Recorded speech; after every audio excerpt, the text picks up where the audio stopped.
श्री उमेश पटेल। और सामने से माननीय अध्यक्ष महोदय जी, मैं आपदा प्रबंधन संशोधन विधेयक 2024 पर अपना समर्थन करने के लिए सदन में खड़ा हुआ हूं, जो आपदा प्रबंधन अधिनियम 2005 में संशोधन करना चाहता है। पिछले कुछ वर्षों में आपदाओं से निपटने पर वैश्विक बहस का ध्यान धीरे धीरे घटना के बाद के नुकसान को संबोधित करने से प्रभावी निगरानी और ऐसी घटनाओं की रोकथाम में स्थानांतरित हो गया है, जो मनुष्य और सामग्री को समान रूप से भारी नुकसान पहुंचाते हैं। लेकिन इन आपदाओं का प्रभाव हमेशा सभी समुदायों पर संतुलित नहीं होता है। कुछ समूह प्राकृतिक और मानव प्रेरित कमजोरियों के संयोजन के कारण असमान रूप से प्रभावित होते हैं। भारतीय मुख्य भूमि दुनिया की लंबी तट रेखाओं में से एक है, जिसकी लंबाई 7,516 किलोमीटर है। इस समुद्र तट का लगभग 2,800 किलोमीटर हिस्सा अरब सागर के साथ चलता है। भारत में 5 राज्य और 2 केंद्र शासित प्रदेश अरब सागर के साथ एक सीमा साझा करते हैं, जिसमें मेरा संसदीय क्षेत्र दमन और दीव भी शामिल है।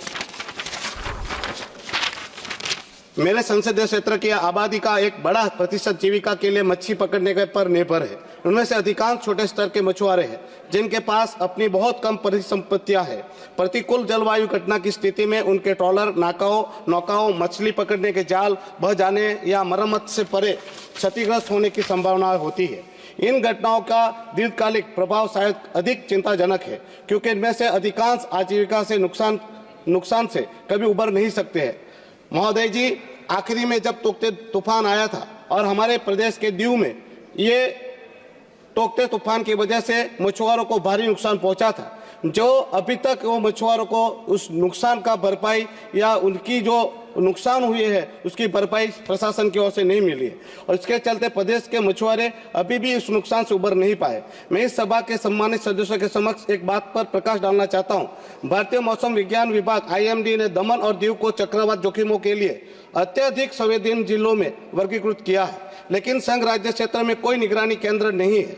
इसके साथ ही दमन और दीव में या इसके आसपास के क्षेत्र में राष्ट्रीय आपदा प्रतिक्रिया बल NDRF की कोई इकाई नहीं है। हमें यह समझने की जरूरत है कि मेरे अपने संसदीय क्षेत्र सहित कुछ स्थानों का परिदृश्य ऐसा है कि यदि प्रतिकूल जलवायु घटनाओं के कारण कुछ पुल, सड़कें अनुपयोगी हो जाती है, तो पूरा क्षेत्र पड़ोसी जिलों से दुर्गम हो सकता है।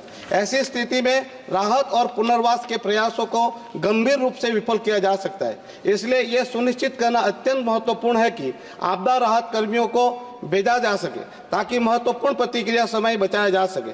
मैं केंद्र सरकार से दमन और दीव में एक निगरानी स्टेशन और एक NDRF इकाई स्थापित करने का आग्रह करता हूँ। महोदय जी, मैं एक बात और भी कहना चाहता हूँ।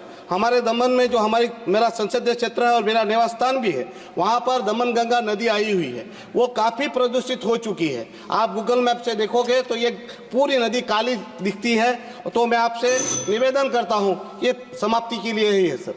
मैं एक निवेदन करना चाहता हूँ कि ये वापी गुजरात से जो केमिकल वाला पानी हमारे दमन के दरिया समंदर में छोड़ा जाता है, उसको भी बंद कराया जाए। और मैं ये डिजास्टर मैनेजमेंट का समर्थन करता हूँ। धन्यवाद।